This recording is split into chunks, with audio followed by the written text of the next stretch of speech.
Hello everyone, it's Ryan Archer, West Ham Fan TV. It's the day after the night before. West Ham suffered a 3-0 defeat at the Emirates last night. Wasn't pretty. Well, first half wasn't bad, but the second half was definitely where it was ugly as, you know, it was proper bad performance. I mean, it was disappointing, especially like I said, after the first half. I remember standing down at half time with my mates talking and thought, like, you know, maybe we could nick something from this game. We was playing well, we was winning tackles, we was getting in amongst it. The second half, I don't know what was said at half time. Obviously, Antonio going off wasn't great, but look, I'm going to get straight into it. Let's do the ratings then for the players last night. First of all, I just want to say, once again, there'll be no graphics on this video this week. Dan, who does all the editing for us, the file's gone corrupt or something, so he's got takes a long time to do all the graphics, and he's working so hard on all the other videos. So I just said, look, we'll upload this week, and then it should be okay. Should be back for Swansea, so you'll see all the players coming up here again. So let's start off as always in goal. Darren Randolph. Poor performance last night from him, I thought. Especially the first goal, as we all see, should have kept it out. Second goal, could he have done better? I don't know. Third goal, he had no hope really. It was a great finish from Giroud. But yeah, I mean, I think I read a stat today that he's one of the highest people in the Premiership to concede a goal through mistakes, or to cost us a goal through mistakes. So is it time now for Adrian to be brought back in? Because earlier in the season, when Adrian was making mistakes, everyone was calling for Randolph to get back in. And I think now, I think maybe Randolph will be dropped for the Swansea game, and we could see Adrian back. I mean, the last few games he's been poor. He's made a lot of mistakes. And yeah, once again, it wasn't great from him last night. So I'm going to give Darren Randolph a 4 out of 10 for last night's performance. Let's move on to right back, Sam Byram. Once again, first half, I thought he played really well. Nicky disagreed, but I thought he had an alright game. Wasn't nothing too spectacular, but didn't do much too wrong. Winning tackles, he won an important tackle in the first half. I think he was up against Sanchez, if I remember. Yeah, second half sort of died down, but I think you're going to hear that a lot about the players I talk about today. But yeah, I mean, Sam Byram, I'm going to give him a 5 out of 10 for yesterday's performance. Now let's move on to the centre-back pairing, starting off with Jose Font. Once again, poor performance.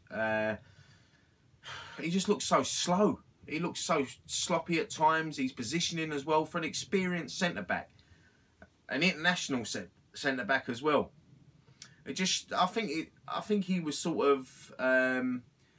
he had some decent centre-backs playing with him at Southampton, and they sort of made him look better than what he actually is, because I haven't been impressed with him since he's come to the club. I think he's had one decent game, and that was probably Southampton away, but you expect that against his former team. But yeah, once again, same as the other day and the last few games, getting caught out of positions, pace, turning. It's not great. But it looks like we're stuck with him for the rest of the season now. So, yeah, I mean, Jose Font, I'm going to give him a 4 out of 10. Because, once again, I mean, move on to James Collins. Same, really. Exactly the same. Once again, I thought he won a few more headers than Jose Font. I mean, I like Collins. He pulled off a great tackle as well.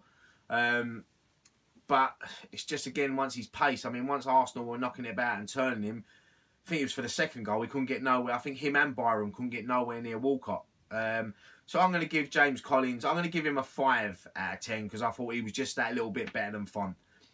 Now let's move on to left back, Masuaku, coming for Aaron Creswell. I was really impressed with him for his first start. I mean, I've been impressed with him his last couple of games that he's come on. But I thought his first start in the Premier League for a long time, I thought he played really well. Up and down, especially in the first half, up and down, taking people on, looking to play the 1-2s with Lanzini, Ayew. And I like the look of Masuaku. I think when his career didn't start off great at West Ham. We remember that game at West Brom and that penalty where he spun around and handballed it. But look, forget about that. He's back now. He looks like he's going to be starting the next few games. So, no, I'm going to give Masuaku, I'm going to give him a 6 out of 10 for last night. Now let's move on to midfield. Let's start in centre midfield with Czech Kyoto. Sorry, Czech Kyoto. I only said Kyoto for ages. Been practicing. But no, look, I thought he had, once again, first half, I thought he was solid, winning a lot of tackles. There was one bit where he went down and I thought he was going to go off injured, where he got injured by Jose Font. Only Jose Font could injure one of our best midfielders. But lucky, look, he got up, he carried on. I thought he played really well. Like I said, nothing too spectacular, but he put himself about. Second half died down a bit, so I'm going to give Czech a 6 out of 10 for yesterday. Now let's move on to Mark Noble, back in the team after missing the whole game. Once again, I thought he played all right. I thought just like Czech. I mean, he put a few tackles in the beginning, a few good balls. Actually, see Mark Noble going forward yesterday, which, as we know, he don't do much. But I thought he had quite a decent game. Once again, second half died down. Still putting in the tackles. He got subbed off, so I'm going to give him the same as Czech. I'm going to give him a 6 out of 10 for yesterday. Now let's move on to Mikel Antonio, back straight in the starting lineup. Unfortunately, went off at half time, but his first half performance, I thought he played really well. He was running at people, taking people on, looking for things to happen. Looking, like I said, same as Masuaku, looking for the 1-2s with Lanzini. I thought he had a decent game. Shame he had to go off at half time, but I read today that he wasn't well during the day. He felt sick, so they've took him off with that. So it's good to hear that he's gone off with that, and it's not another hamstring or he's torn something. So I'm going to give Antonio, I'm going to give him a 7 out of 10 for his first half performance yesterday. Now let's move on to Manuel Lanzini. I thought he had, same like Antonio, first half, he was creating things, taking people on. He was dropping out to the touchline, looking for the ball, taking it inside, looking for the 1-2 with Carroll. I thought he had a really decent game. Even in the second half, even though the rest of the team died down, he was still trying to make things happen. He had a shot right at the end, which was a great save from their keeper. I'm going to give Manuel Lanzini a 7 out of 10 for yesterday's performance. Move on to Andre Ayew. I don't really remember him doing much during the game. What I did see of him do wasn't spectacular, like most of the performance, but I thought he'd done all right. It's just, just him being on the pitch is a threat, but he wasn't as good as I've seen him play in the last few weeks. So Andre Ayew, I'm going to give him a 6 out of 10. Now let's move on. Big man up front, Andy Carroll. Didn't win a lot of headers yesterday. They pumped it up to him. He was losing out to headers. They was knocking it too wide, and he couldn't run for the ball, couldn't stretch for it. He was putting in tackles.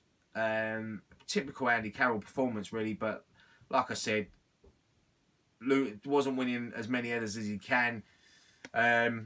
He obviously got subbed off when we was 1-0 down, which a lot of people, including myself, was a bit bemused by. But now he had a groin strain, that's why they took him off. But to me, it didn't look like he wanted to go off. And it was only 1-0 when he went off. And as soon as he went off, about 4 minutes later, they scored. So, look, I'm going to give Andy Carroll, I'm going to give him a 6 out of 10 for yesterday's performance. Let's move on to the subs. Snodgrass come on for Antonio at half-time. Once again, I thought he was poor. I'm just repeating myself on these rating shows now. He had a couple. He put in a couple of good crosses, but I expect more from him. A proven Premier League player that we paid a lot of money for. So look, I'm gonna give him a 4 out of 10. People might argue with that, but that's just my personal opinion. Diafra Sakho come on for Andy Carroll in the 64th minute. Didn't have much to do, up top on his own. It'd be nice to see him and Carroll play together. He's done a lot of running. It was, like I said, it's good to see him back. Hopefully he can stay fit for the rest of the season, score us a couple of goals, starting on Saturday against Swansea. But I'll give him a 5 out of 10 for yesterday's performance. Last one, Fernandez come on for Noble in the 80th minute. Once again, typical Fernandez, come on, look comfortable, put in a couple of tackles. Is he worth a start? I think he is. It wouldn't surprise me if he started against Swansea, to be honest. I could see maybe Czech going into the back four against Swansea and maybe Collins being dropped. But yeah, I'm gonna give Fernandez also a 5 out of 10. Slaven Bilic, let's rate him. He's under pressure now. We haven't won in 5. A lot of stats going around. Last time that happened was under Avram Grant, and you know what happened now. The board have obviously come out last week and backed him. I do feel sorry for Bilic. He's had a tough season, but then again, some of his substitutions and tactics have been questionable. And I think yesterday, starting lineup was probably spot on with what he could have done. It's just I'm just going to go on. It must have been his half-time team talk, because they come out a totally different team second half. They looked tired. They didn't look like they wanted it. And when you're playing a team like Arsenal who are in bad form, you can't afford to switch off, especially with players like Ozil and Sanchez on the pitch. So I'm just going to rate Bilic. I'm going to give him a 4 out of 10 for yesterday. But look, they're my ratings. As always, give me your comments below. Let me know your ratings. Give me your thoughts on what I've said, if you agree with me, if you don't agree with me. Also, don't forget to go and watch some of our fan cams from yesterday. Thank you so much for the fans that stayed behind yesterday. It's tough at away games, especially when you lose. People just want to rush home, which I don't blame them. Sometimes I wish I could, you know what I mean? Because you just want to get out of the ground and get on the train and get home. But no, thanks so much. Give them a watch. And also, me, Nicky and Tom, we done a post-match reaction outside the Emirates. So go and give that a watch as well. But look, like I said, we've got so much content coming up over this week. We've got previews and reviews and everything going up. So Dan's working hard, and we all are this week. So keep an eye out for all the videos. Like I said, massive game on Saturday now against Swansea. It's a must-win. I said on the reaction last night, if we lose that, I think we're in serious, serious danger of going down. But look, don't forget, as always, subscribe to our channel. We've smashed 18,000 now. We're closing in on that 20,000. Thank you all so much for your support once again. But look, I'll leave that there. I'm Ryan Archer at West Ham Fan TV. They're my ratings. Now give me yours. Come on, you Irons.